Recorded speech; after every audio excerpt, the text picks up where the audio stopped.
Hi everyone, this demo is on colored pencil techniques, and this is what your paper is going to look like in the end. We are going to do 5 different techniques today, and you may use all of these on your project. We are trying to achieve different textures and colors, so let's go ahead and get started. All right, first, materials that you'll need. You need your sketchbook or a white sheet of paper, your 36 pack of Crayola colored pencils, and a pencil sharpener. All right, the first one we are going to do is a monochromatic gradient with white varnish. The 2 colors that you'll need, I'm going to start with red and then have your white colored pencil handy as well. Let's sharpen it. Okay. So remember, a gradient is a gradual change in value. We are trying to go from dark to light. I'm going to start in the upper corner, and I'm going to press down pretty hard. It doesn't have to be perfect right now. And as you can see, I'm working diagonally, and I'm also going in small ovals. I'm making sure that my pencil lines overlap so it looks nice and smooth. This is mostly going to be a review of shading techniques that we learned in the ebony pencil unit. But instead of black and white, we are now using color. But same idea. Do you see how I'm gradually lightening up my hand and the pressure to create a lighter value? Now, I know this is not perfect right now, but with colored pencil, it's good to work in layers. So after you have your first layer down, this is kind of just a base to get you started and to let you know like where you want your color to be and stuff like that. You're just kind of mapping it out. Now you can go back over it and add more values. I'm trying to make this area darker. Still working in ovals and making this as smooth as possible. The edges aren't perfect, but that's okay. We don't really have lines to stay in anyway. All right, and keep adding layers until you are satisfied with all the value changes, and you can see all of the shadows, the highlights, and the midtones.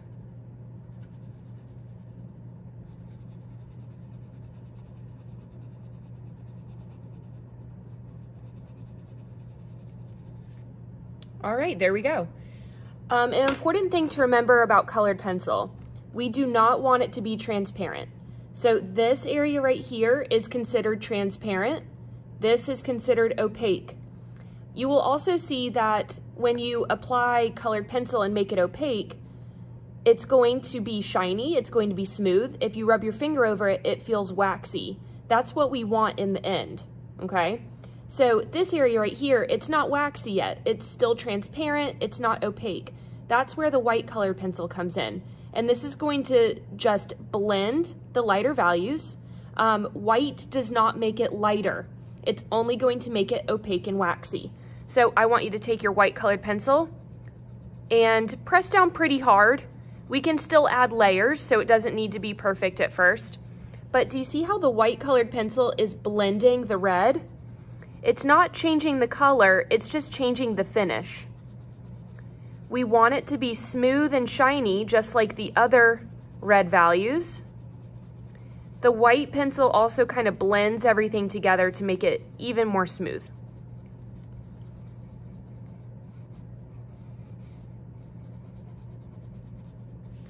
All right, so after I've applied the white colored pencil, it's no longer opaque, right? Or it's no longer transparent, that's what I meant. And you can rub your finger over it and it feels waxy. All right, so that's the first one, monochromatic gradient with a white varnish. All right, what's the next one? All right, the next one, we are just doing a smooth gradient, and we are going to transition from orange to yellow. So it's the same exact method as our first one, but instead of using a white colored pencil, we're just going to use a different color. It is important when you're using colored pencils to learn how to blend and mix the colors. to create different gradients as well as different hues. So the two colors I'm using, I'm going to use yellow orange and golden yellow. I'm using yellow orange and golden yellow. All right, same process. Press down kind of medium at first. You just want to get the color mapped out. It doesn't have to be perfect because we are going to work in layers. Make sure you work in ovals and you're trying to keep it as smooth as possible. And we're going from dark to light.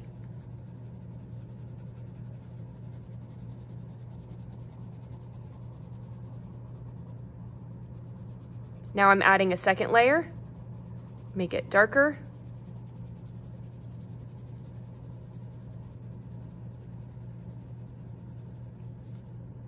And now my third layer.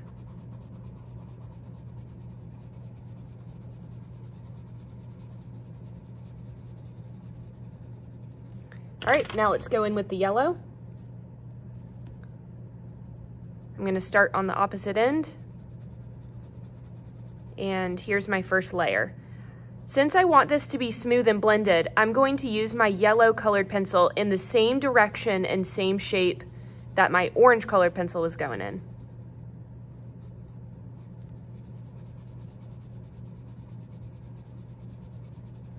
And you're just overlapping and blending the color as you go. All right, let's add another layer.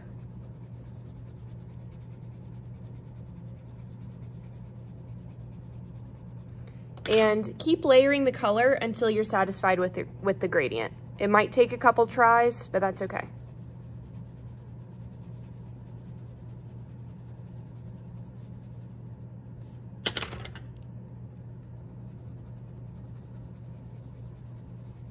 All right, so we have a transition from orange to yellow, and it's a nice smooth gradient. All right, the next one is going to be hatching. And the two colors I'm going to use for hatching are yellow green and, which one is this? Green. All right, I'm gonna use yellow green to green. Make sure they're sharp because when you are doing hatching, you want the lines to really stand out because we're trying to achieve a specific texture.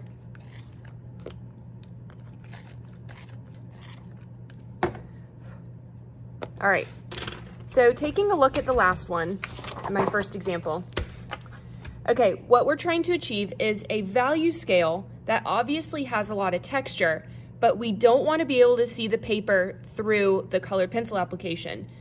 You can make it opaque, but still have texture. This just requires a lot of layering and a really sharp colored pencil. So let's see how that works.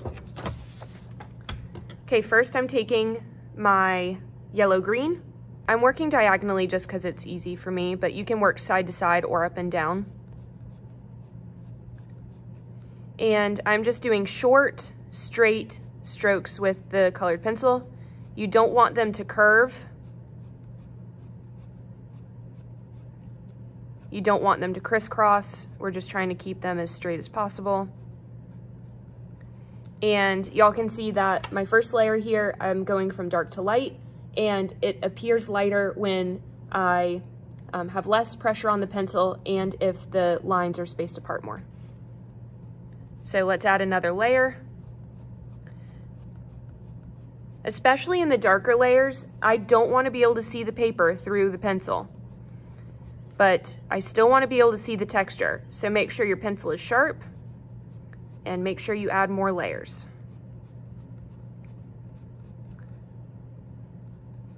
All right, I think that's a pretty good start. I'm going to add my green now. Work from the other end. It's supposed to be darker on this side. Going in the same direction as before. Don't change directions. This is just hatching, not cross hatching.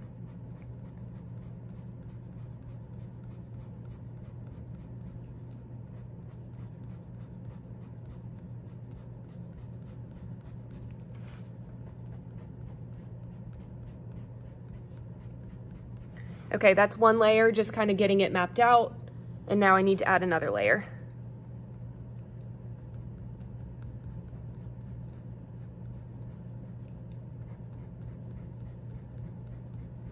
All right, my pencil is getting kind of dull. It's starting to blend a little bit too much. I still want to be able to see the hatch marks, so I'm sharpening my pencil again and then gonna go over it.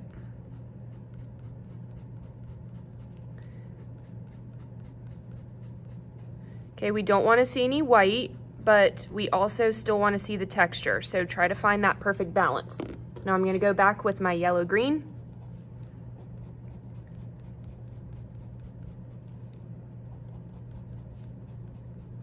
Trying to fill in some spaces that were left white. Trying to make it waxy. Yeah, it's starting to feel pretty waxy, which is a good sign. Just add a few more hatch marks here and there, and then I think we're done. Awesome. All right, next we have cross hatching. Let me see what colors I used for that. All right, I did blue-green to blue. So let's find the blue-green. Here it is. Oh, green-blue instead. Green-blue, and that's the purple. Here's the blue. Gotta sharpen them.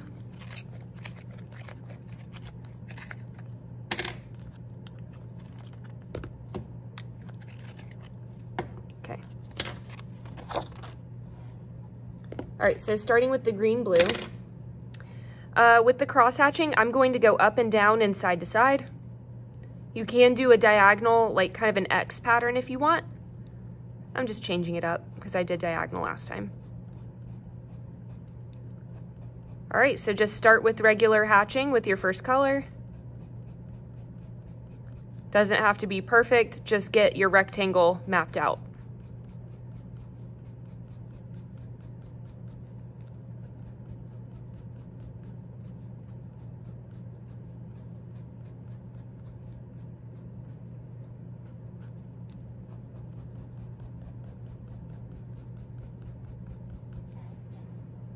All right, now I'm going to go the opposite direction. Since this is cross hatching, this will give you a rougher texture. And it's gonna help me clean up the edges.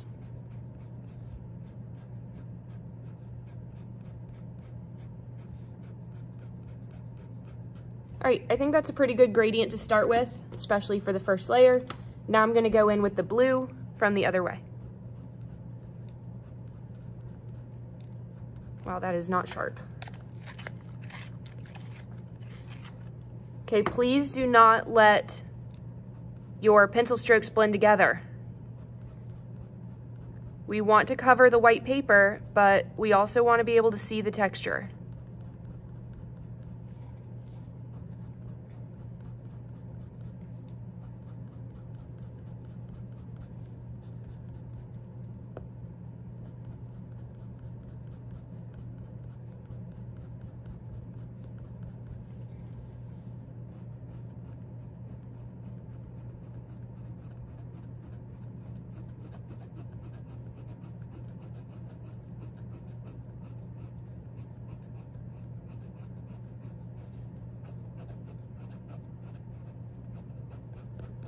Awesome, let's go in with another layer.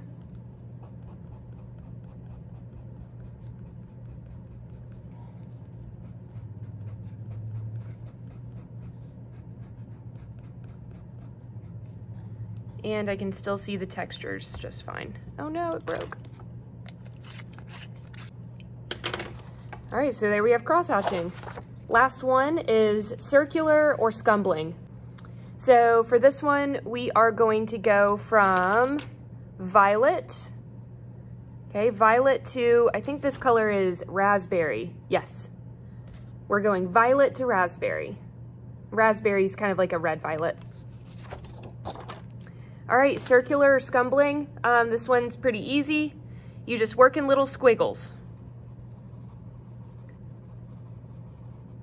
It looks fuzzy or bumpy. Remember, the tighter your circles are and the harder you press down, the darker it's going to be. And then you lighten up on your hand and you space your circles a little bit farther apart. Make sure the circles are still the same size though. You don't want to make the circles bigger, you just want them to be a little bit more spaced apart. And make sure it's random. Do not go in a pattern. All right. First layer, now let's go on a second layer. And this is not sharp enough. Your pencil's got to be pretty sharp for the circular as well. No.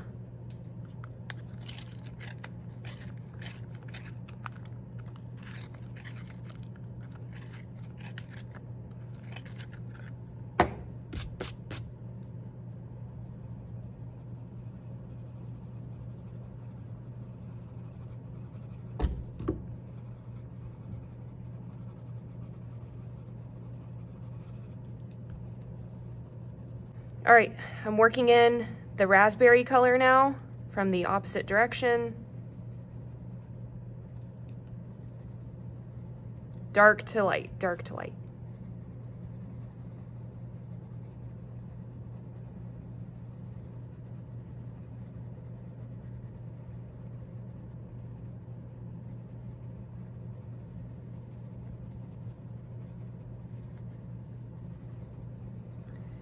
We want it to be opaque. We don't want to see the paper, but we do want to see the texture. So again, try to find a balance between the two. And having a sharp pencil is going to help you.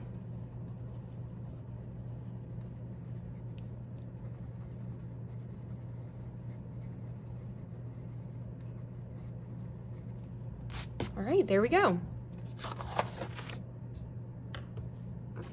All right, so the ones that we did today, we did a one color monochromatic gradient with white varnish, a smooth gradient, hatching, cross hatching, and circular.